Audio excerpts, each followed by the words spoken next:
ठीक है। अच्छा नेक्स्ट बेटा बात करें बायोलॉजिकल यूजेस पर बेटा बात करें क्या कोऑर्डिनेट कॉम्प्लेक्स। कोऑर्डिनेट कॉम्प्लेक्स मैंने आपको अच्छे से बताया था। बायोलॉजिकल मतलब क्या है मैडम, चाहे वो प्लांट हो चाहे एनिमल हो, चाहे वो कॉम्प्लेक्स प्लांट के अंदर चाहे वो एनिमल के अंदर। प्लांट के अंदर कुछ याद है बेटा, क्लोरोफिल। क्लोरोफिल गुड़े बात करें जो है उसके अंदर गुड़े बात करें कौन सी मेटल मिलती है, मैग्नीशियम मेटल का कोऑर्डिनेट कॉम्प्लेक्स क्लोरोफिल गुड़े बात करें किसके लिए जिम्मेदार है याद है, ग्रीन कलर के लिए। किसके लिए जिम्मेदार याद है, फोटोसिंथेसिस के लिए।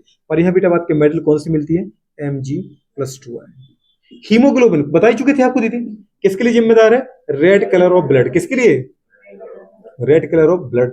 कहां मिलेगा बेटा ये, आरबीसी में। और क्या करता है गुड़िया, ऑक्सीजन ट्रांसपोर्टेशन मतलब गैसियस ट्रांसपोर्टेशन। ऑक्सीजन को ले जाता है तो CO2 को भी तो ले जाता है। गुड़िया बात करें गैसियस ट्रांसपोर्ट। तो गुड़िया बताओ हीमोग्लोबिन में कौन सी मेटल मिलती है, Fe+2। कौन सी मिलती है, Fe+2 मिलती है। गुड़िया बात करें, नहीं समझ पा रहा हूं, Fe+2। अच्छा दूसरे गुड़िया बात करें याद है, विटामिन B12 कौन सी मिलती है बताओ गुड़िया बात करें। गुड़िया विटामिन B12 में कोबाल्ट मेटल। और किस फॉर्म मिलती है, +3 याद रखो, +2 याद रखो, Mg+2 याद रखो। पर गुड़िया बात करें बता विटामिन B12 की कमी से कौन सा रोग होता है, पर्निशियस एनीमिया। और इसका नाम क्या है, साइनोकोबालेमाइन। क्या नाम है इसका, साइनोकोबालेमाइन। तो ये दीदी याद हो गया। अच्छा कुछ मेरे गुड़िया बात करें और इसमें कुछ, ये 3 पॉइंट तो को पहले ही पढ़ा चुका था।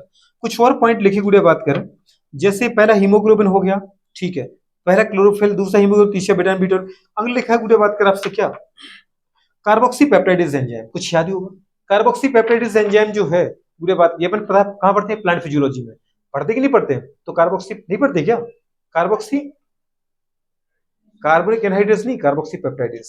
ठीक है ना। इसके अंदर कौन सी मेटल मिलेगी, जिंक। कौन सी मेटल मिलेगी, अगर अपन गुड़िया बात के प्लांट फिजियोलॉजी में रेस्पिरेशन के अंदर आते हैं, समझ पा रहे हो, तो हम भर भर के पढ़ते हैं। कार्बोक्सी पेप्टाइडेज एंजाइम, एंजाइम है भाई साहब प्लांट के अंदर पाए जाने वाला। तो कार्बोक्सी पेप्टाइडेज गुड़िया बात के एंजाइम क्या करेगा, डेफिनेटली गुड़िया बात के अमीनो एसिड को अलग करेगा प्रोटीन चेन से। नाम ही उसका है पेप्टाइडेज, प्रोटीन को तोड़ता है, प्रोटीन को तोड़ तोड़ के जो टर्मिनेशन साइट होता है वहां से अमीनो एसिड को अलग करता है। तो कार्बोक्सी पेप्टाइडेज के अंदर कौन सा एक्टिवेटर मेटल है जिसका कॉम्प्लेक्स पाया जाए, जिंक का। जिंक मेटल का कोऑर्डिनेट कॉम्प्लेक्स आपको कार्बोक्सी पेप्टाइडेज एंजाइम के अंदर मिलेगा। ऐसे दूसरा एंजाइम गुड़िया बात के मैंने अपना लिखा है जो एनिमल के अंदर मिलता है, जिसका नाम क्या है, कार्बोनिक एनहाइड्रेस। कार्बोनिक एनहाइड्रेस कहां मिलता है आपको, आपकी आरबीसी के सरफेस पर और आपकी प्लाज्मा में। जो क्या करता है, वाटर के साथ CO2 को जोड़ के बेटा बात करें वाई कार्बोनेट बनवाता है। और वाई कार्बोनेट के फॉर्म में आपको अच्छे से पता है कि आप सबसे ज्यादा CO2 को आप टिश्यू से लेकर लंग्स तक ट्रांसपोर्ट करते हो। नियरली कितना होता है, 70 से 72%। कुछ याद है ना। तो कार्बोनिक एनहाइड्रेस का एक्टिवेटर कौन है, जिंक, जो कोऑर्डिनेट फॉर्म में रहेगा। अगर जिंक नहीं है, कोऑर्डिनेट कॉम्प्लेक्स नहीं है, तो कार्बोनिक एनहाइड्रेस भी नहीं है। मतलब सोचो अगर आपके अंदर जिंक नहीं है तो आप पूरे CO2 का ट्रांसपोर्टेशन नहीं कर पाओगे, और टिश्यू के अंदर CO2 जमा होते रहे, दम घुटने से इंसान की डेथ हो सकती है। तो मेटल बहुत जरूरी है। नेक्स्ट गुड़े बात करें, हमारे पास दे रखा है मायोग्लोबिन। क्या दे रखा है बेटा, तो कार्बोक्सी पेप्टाइडेज के अंदर जिंक और कार्बोनिक एनहाइड्रेस के अंदर भी जिंक लिखा है ना बेटा। देखो ऑन आरबीसी सरफेस एंड बेटा प्लाज्मा, वो ए हट गया उसका, तो वो ध्यान रख लेना। अच्छा दूसरा लिखा है बेटा बात करें क्या, मायोग्लोबिन। मायोग्लोबिन क्या, मसल्स के अंदर पाई जाने वाली प्रोटीन। हीमोग्लोबिन तो उसके अंदर कौन सा फॉर्म आयरन मतलब मेटल मिलेगा आपको, आयरन। पर किस फॉर्म मिलेगा, +3 Fe+। जैसे हीमोग्लोबिन के अंदर +2, वैसे मायोग्लोबिन में क्या बताए जल्दी बोलो, मायोग्लोबिन में Fe+3 मिलेगा। नेक्स्ट ले रखा है इंसुलिन। इंसुलिन के अंदर आपको दीदी क्या मिलता है, जिंक मिलता है, वही बता दिया। इंसुलिन आपको पता है ना कई के लिए जिम्मेदार होता है, कई के लिए वीडियो बात करें, कार्बोहाइड्रेट मेटाबॉलिज्म के लिए, शुगर मेटाबॉलिज्म के लिए, जो आपकी बॉडी में आपके ब्लड में बेटा शुगर को बढ़ने नहीं देता है। क्योंकि जैसे आप खाना खाते हो ब्लड से उठा के CO2 को, सॉरी शुगर को, ग्लूकोज को उठा के कहा ग्लाइकोजन के फॉर्म में पूरे बात करें लिवर के अंदर, पूरे बात करें सेल के अंदर, ब्रेन के अंदर, मसल्स के अंदर डिपोजिट करा देता है, और मेरे ब्लड के अंदर ग्लूकोज का लेवल कम हो जाता है। ठीक है, तो हमें किससे बचा लेता है वो, डायबिटीज मेलाइटिस से। किससे बचा देता है, मतलब डायबिटीज मेलाइटिस का बेटा बात कर हमारे पास बताओ ट्रीटमेंट क्या है, इंसुलिन थेरेपी। ये मैंने लिखा है कैंसर, बहुत बढ़िया। अच्छा तीसरा लिखा है बेटा बात का बताओ, गुड़िया बात करें क्या, हीमोसाइनिन। हीमोसाइनिन गुड़िया बात करें के अंदर कौन सी मेटल मिलती है, कॉपर। क्या मिलती है। नेक्स्ट लिखा है बेटा बात करें क्या गुड़िया, रोडियम कॉम्प्लेक्स। रोडियम कॉम्प्लेक्स को दीदी अपन बोलते हैं क्या, विल्किंसन कैटलिस्ट। क्या बोलते हैं बेटा, समझ पा रहे, इसका यूज क्या के लिए करते हैं बेटा बात में, for hydrogenation of alkene alkyne. मतलब एल्कीन को एल्केन में बदलना है, एल्काइन को एल्कीन में बदलना है, तो उसके लिए अपन किसका यूज करते हैं, विल्किंसन। और वो क्या होता है बेटा बात के देखो, पीएच का होल थ्राइस, पी का होल थ्राइस। समझ पा रहे हैं, मतलब गुड़े बात करें क्या, ट्राइफेनल, गुड़े बात करें क्या, फॉस्फीन, ट्राइफेनल फॉस्फीन का होल ट्राइस है, मतलब इसको क्या बोलेंगे, ट्रिसफेनल ट्राई, ट्रिसफेनल ट्राइफॉस्फीन और गुड़े रोडियम क्लोराइड। आया समझ में कि नहीं आया, तो उसको बोलते हैं अपन बिलिक्रेशन कैटलिस्ट। नेक्स्ट लिखा बेटा बात करें क्या, फोटोग्राफी में। फोटोग्राफी में दो तीन चार चीजें बड़ी ज्यादा छाप दी है तुम्हारे हिसाब से, कि ट्वेल्थ में कभी आती है तो कर देना, क्योंकि सर्फेस केमिस्ट्री की तो अब शायद नहीं आएगा। दीदी बात करें तो फोटोग्राफी बस इतना याद रखना कि जो फोटोग्राफी बेटा फिल्म है, जो आपको ब्लैक कलर की शीट दिखती है, उसके ऊपर क्या होता है, सिल्वर ब्रोमाइड, क्या होता है, वो तेरी समझ, सिल्वर की कोटिंग, हाँ सिल्वर ब्रोमाइड की कोटिंग।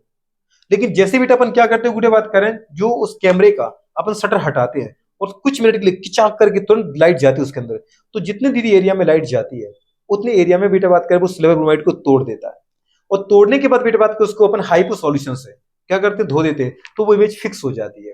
तो ये जरूर याद रखना कि जो गुड़े बात करें आपका रियल नेगेटिव होता है किसका, फोटोग्राफर का, फोटोग्राफ का, तो वो किसका कोटेड रहता है, सिल्वर ब्रोमाइड का। और उसको गुड़े बात करें अपन परमानेंट बेटा बात कर क्या करने के लिए, फिक्स करने के लिए किस सॉल्यूशन की यूज करते हैं, हाइपो। तो हाइपो सॉल्यूशन का फॉर्मूला क्या है, देखो उसको, क्या है फॉर्मूला, अरे Na2S2, अरे मैंने वो 2 टाइम्स नहीं पूछा है, Na2S2O3 इतनी बार तो पढ़ चुके हैं।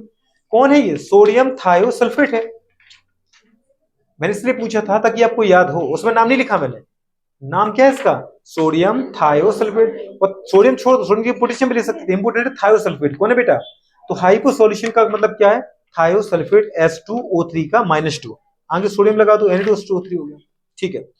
तो गुड़े बात करें क्या बनेगा, देखो हमारे पास कंडीशन सोडियम अर्जेंटेटो, गुड़े बात करें थायोसल्फेट कॉम्प्लेक्स बनेगा। दोस्तों दीदी ये पहली लाइन याद रखना, ठीक है, देखो मैंने पिक्चर बनाया यहाँ पर, एक नेगेटिव है, उसमें एक इंसान है, दिख रहा है उसका चेहरा, और गुड़े बगल बगल में देखो ब्लैक कलर भर रखा है, वो AgBr है। AgBr कैसा होता है, फोटो सेंसिटिव, क्या होता है, जैसे गुड़े बात करें फोटो सेंसिटिव AgBr पे लाइट गिरी, नीचे वाले देखो AgBr की रिएक्शन, लाइट गिरी ना, वो टूट गया किसमें बेटा, Ag+ और हाफ Br2, वो Br है नहीं है, Br2 है, वो कट गया लास्ट में। तो इस तरीके से गुड़े बात इसका यूज हो जाता है। खैर जाने तो आगे, नेक्स्ट तो बताओ, फोटोग्राफर जो है वो अपनी नेगेटिव को, अपनी फिल्म को गुड़े बात करें किस बेटा बात का सॉल्यूशन से क्या करते हैं, परमानेंट फिक्स करते हैं, हाइपो सॉल्यूशन। और जो बेटा बात करें सीट के ऊपर गुड़े जो सॉल्यूशन होता है वो किसका होता है, सिल्वर ब्रोमाइड का, इससे तो महंगी आती है, समझ पा रहे हो, ठीक है। अच्छा नेक्स्ट बेटा बात करें क्या, मेडिकल यूजेस, सिस्प्लेटिन, कुछ याद आए, सिस्प्लेटिनम का यूज, हाँ ऐसे बोलना चाहिए, देखा ये पढ़ चुके तो कौन कह रहा तो मैं नहीं आती है, पढ़ी हुई चीज तुम्हें आती है। तो बेटा बात करें सिस्प्लेटिन का यूज कुछ याद है, फॉर्मूला क्या था, PTNH3 का होल ट्वाइस Cl2, कुछ याद है, इतना ही था क्योंकि दोनों न्यूट्रल थे। तो सिस्प्लेटिन में गुड़े बात क्या, प्लेटिनम का ऑक्सीजन क्या होगा, +2, हाइब्रिडेशन क्या होगा, TsP2, क्योंकि प्लेटिनम का है, स्क्वायर प्लेनर स्ट्रक्चर है, इसका यूज करते हैं बेटा बात कैसा है, एंटी कैंसरस ड्रग के फॉर्म में, ये हो जाएगा। सिस्प्लेटिन को खासकर याद रखियो, क्वेश्चन बार बार पूछता है, एंटी कैंसरस ड्रग के फॉर्म में किसका यूज करते हो, सिस्प्लेटिन का फॉर्मूला क्या होता है, कभी अगर आ गया बन के तो कर लोगे ना, बहुत बढ़िया। अच्छा देखो बेटा बात का नेक्स्ट लिखा है, क्या लिखा है, लेड पॉइजनिंग के ट्रीटमेंट में, अगर गुड़े बात करें कहीं लेड है किसी सॉल्यूशन में, गुड़े बात करें ठीक है, तो अपन क्या करेंगे, वहां पे कैल्शियम गुड़े बात करें किसका, इथिलीन डाइएमीन टेट्राएस्टेट का यूज करेंगे, कैल्शियम EDTA का यूज कर लो, तो वहां वो गुड़े सॉल्यूशन में कैल्शियम को छोड़ देता है EDTA, और वहां से लेड को बाइंड कर लेगा। तो सोचो अगर EDTA के साथ लेड बन गया तो वो फ्री नहीं है नेचर में गुड़िया, तो वो आपको नुकसान नहीं पहुंचा पाएगा। वो भी जैसी कहानी अपने वाटर के लिए पड़ी थी ना, हार्डनेस के लिए, कैल्शियम हार्डनेस के लिए जिम्मेदार नहीं है, कैल्शियम का उनके साथ रहना हार्डनेस के लिए जिम्मेदार है। बात समझ पा रहे हो, तो दीदी बात करें लेड गुड़े बात करें का फ्री होना हमारे लिए जिम्मेदार है, लेकिन अगर हम लेड को बेटा बाइंड कर दें EDTA के साथ तो क्या वो फ्री है, क्या वो आपको नुकसान पहुंचा पाएगा, नहीं पहुंचाएगा। तो इसलिए अपने गुड़े बात करें बोला कि लेड को भी अगर मुझे किसी सॉल्यूशन से हटाना है तो सॉल्यूशन को क्या घोल देना, कैल्शियम EDTA, ताकि कैल्शियम को वो छोड़े, मैग्नीशियम को वो छोड़े, और वहां से क्या करे, लेड को उठा ले। बात समझ पा रहे हो दीदी, बात को ज्यादा कुछ है नहीं। यहाँ बेटा देखो फिर वो मॉन्ट्स प्रोसेस आ गई, क्या क्या बताओ बेटा बात करें, मॉन्ट्स प्रोसेस। अच्छा इसको लिख के दिखाएं कि जो रिएक्शन है कि आपको समझ में आ रही है, ये जो रिएक्शन है EDTA की वो समझ में आ रही है। मॉन्ट्स प्रोसेस दीदी फिर से वो ये निकल का प्यूरिफिकेशन, निकल का शुद्धिकरण, ठीक है कर देना वो। अच्छा एक लिखा है बेटा बात का वान आर्कल प्रोसेस, मैंने कहा था ना तब से, वान आर्कल प्रोसेस का यूज आप किसके लिए करते हो, टाइटेनियम और जिरकोनियम। पहली प्रोसेस याद रखो दीदी, मॉन्ट प्रोसेस मतलब किसका प्यूरिफिकेशन, निकिल का, और 1 आर्टिकल किसका बेटा, टाइटेनियम और जिर्कोनियम। जहां गुड़े बात करें आपने निकिल लिया था वहां पे क्या उठा लो, टाइटेनियम और जिर्कोनियम इम्पोर्ट। जहां आपने कार्बन मोनोक्साइड लिया था वहां लेना आपको आयोडीन, क्या लेना है। तो जहां बन रहा था NiCO का होल 4, वहां बनेगा बेटा बात करें क्या, जल्दी बोलो, TiI का होल 4 या होल ट्वाइस ही बना तो भी कोई दिक्कत नहीं। तो गुड़े बात कर होल 4। अब वही की कंडीशन है, पहले लो टेम्परेचर पे गर्म करो, कोऑर्डिनेट कॉम्प्लेक्स बन गया, फिर हाई टेम्परेचर पे गर्म कर दो, कोऑर्डिनेट कॉम्प्लेक्स टूट जाएगा, आपकी मेटल आपको मिल जाएगी, और आयोडीन निकल जाएगा। बात समझ में आ रहा है कि नहीं आ रहा है? वो दोस्त हमारे पास हो गया। देखो दीदी लास्ट में लिखा है हमेशा हर बात कि T2 जो आप फाइनल टेम्परेचर ले रहा है वो फर्स्ट से ज्यादा है, क्योंकि बात है मुझे तोड़ना है बेटा कॉम्प्लेक्स, ठीक है। तो ये कंडीशन होगी, क्या हो पाएगा, ठीक है।